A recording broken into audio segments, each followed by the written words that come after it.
You know what I realized you need to do or should do or could do is that if you're sitting here, we're always looking at you and each other. The cameras are pointed towards the face that is not even seeing us. Like you got to put the cameras over here or position like, make it so that the cameras are actually getting our face. I totally agree. You know what I mean? And like I like to do that, but this room is is not giving us the amount of room we need. And oftentimes, you are looking at me, and I think that's fine. I think that's fine. Matter of fact, just turn all the way around. In fact, just face me and sit down there. The audience only needs to see my face. Like, I put the TV over there for when we're watching something, so it improves that factor. But when you're speaking to me strictly, I don't give a shit if they see your face or not. Like, that's your shit. I mean, if you're not going to be an actor, it makes you like a very hosting position. But like, how else would you do it in this thing? How else did you do it? I would move these to here, right? And then camera. You have room right here for a camera. You got room for their camera. That's what you think. You position the light so that light hits us and you. The lenses are not wide enough. The main on you, and then the camera. The lenses are not wide enough. Like I honestly, I wish they need to be wide so you can see everything. And sometimes when you're that close, mid-shot, you have the master. Mid-shot. What it is this is also showing. Oh, and here, there's also right here. If you remember, this is also showing. Each angle is also showing, or is it just us? It's just us. That is just you. Okay. And that is just him. That's what I'm saying. And there's two cameras over there. You got the light. I gotta agree with Grant on this one. I know it's gonna irritate you. I don't disagree. And I would even say keep the lights where they are. Well, keep the lights attached to the stands. Just move the stands. They always say, as far as film, you want to shoot from the shadow. So if you had a camera over here shooting our shadow side, like that acts as key light, and this acts as fill, and even that acts as fill up there, then this camera is going to have a nice contrast on both of us. For where, because right now you have a little bit of shadow on your right side. Is my right, your left, your left's cheek? I see what you're saying. Keep the lights. But then you need you need something else to hold the cameras up. Yeah, we have stands. But that's just my opinion. You could try and see if it looks good at all. I completely disagree because of the 180 concept of filming. Do you remember that? The rule, that 180 rule? But you break that every time you go between Grant and me. No, because 180 means anything on that side of us. Oh, I see. You're the so back if you're recording here and you're shooting this way, it kind of turns in the edit. You're like, where is the camera then? Is it over here? Why is it over here? Why isn't like the perspective of the audience needs to be from one angle in relation to the group? Like if we were 4 people, it would make sense to have a camera over here, camera over there, camera over there, camera over here, and shooting diagonally, and then a master shot. But because it's only 3 of us, this works perfectly. Ideally, I like to have the camera right over Neal's shoulder, so you can get more of your face. But because this room doesn't allow enough space to maneuver, and you're totally right. guests move around all the time. And because they need to move around all the time, I need to get a wide shot so they can have the freedom to still be in frame and move around as much as they want. Because I can't predict what they're going to do. So the biggest problem is the tighter the shot, the less mobility the guests have. And if I don't get them in frame, then I honestly need to use the fucking shot without them in the frame. Or shoot to another, like a reaction shot or something, It's not an ideal, that's not the best way I could do it. I really do feel like these need to move up right next to you guys, and then it'll be a more solid directional shot versus what I got going on right now. But it's a work in progress, honestly. It would be better than what it is now. It could be a compromise. But, yeah, I would definitely... try it. I would like try right it over the shoulder. I would try it. I mean, if you've never even tried it yet, I would set it up. The thing is that the master shot would get the cameras in the shot. Then maybe because Mario, you're like holding like a UN meeting right now. Oh, because you got one as your close up. You're like the head of there's the one podcast. You're like sit at the head of the table. You're like, you will listen to what I have to say. Show. I know.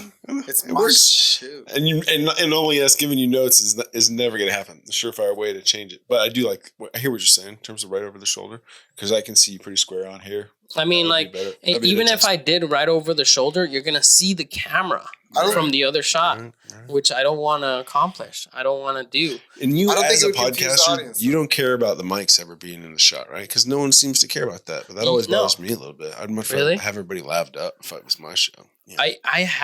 I've just got some of those ones that you clip on right here.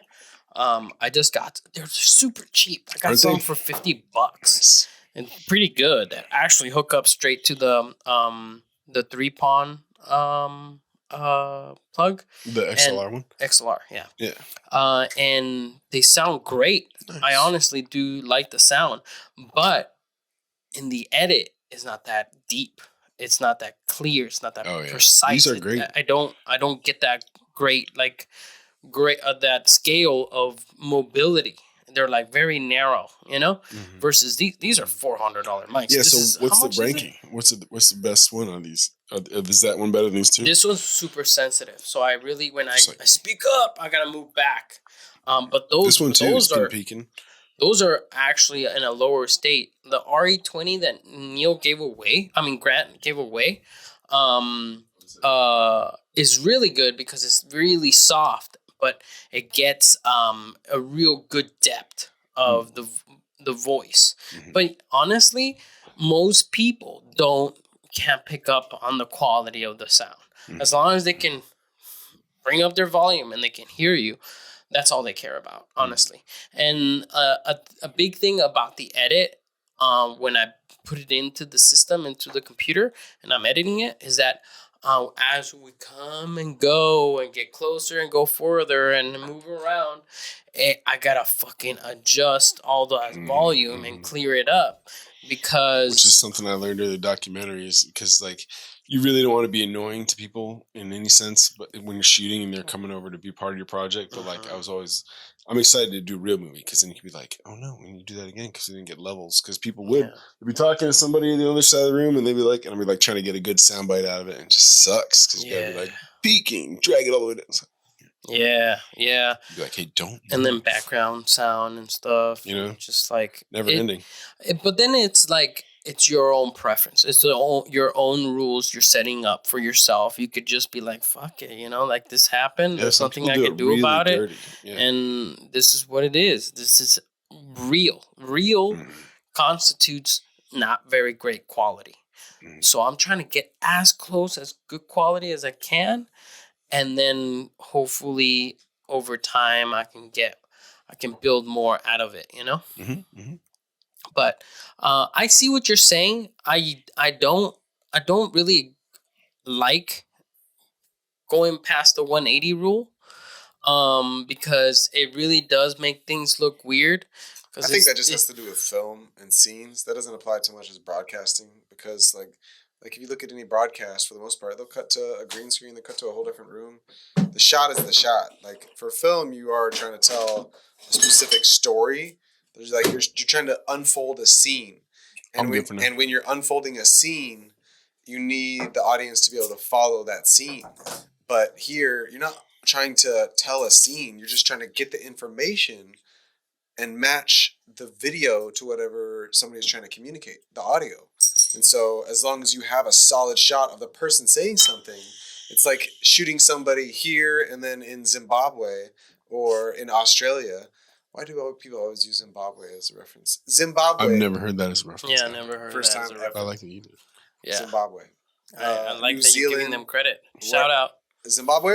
You gaslighting us, Grant? You're like, how come people always use Zimbabwe? Yeah, right. I hear that so often. But anyways, what made you make that conclusion? Because it's about the information versus trying to unfold a story. So like the 180 rule is being used because when you cut from 180 shot to behind that 180, the audience isn't necessarily going to know what's going on in the scene because they see somebody moving or see somebody acting in a certain way.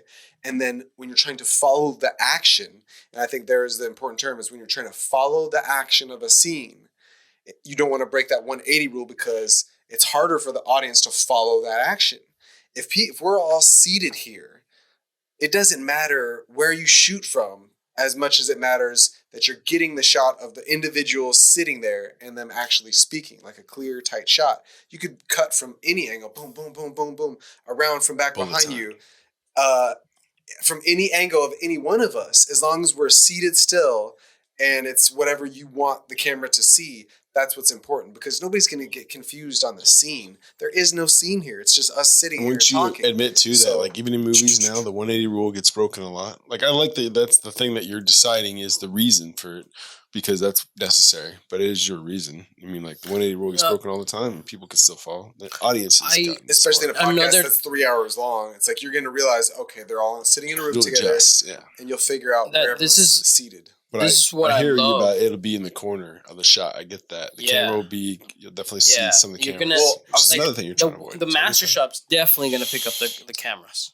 Like there's no way you can hide the master shop. Make it look good. So get a floating shelf, put 2 floating shelves at same level, and then get 2 little stands that like are little pancake stands to where the camera can just be seated on that shelf. And then you can even put those cameras inside something if the shelf is big enough, like a tissue box or something else decorative, and you make it look pretty. A gold lace whatever box, a mirror box, this whatever. is what I love about having my own show. So you have 2 cameras here. I can just disregard everything you're saying. Yeah. All I'm saying if that's your excuse is that they're going to be in the shot, you can find a way around to where you make it look good in the shot. I see what you're saying, but I still completely disagree.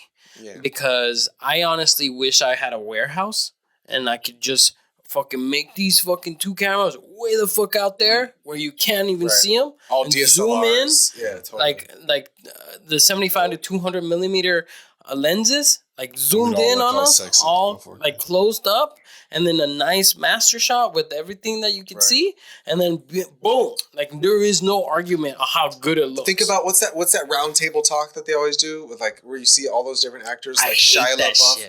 What? That's the best thing ever. I know you've seen that, right? Too many people. I love them. Too many people. I agree with that too. But also, what is it called? Round table talks. Round table talking. Yeah, you just said that. Is that what it's called? Round table? I don't know.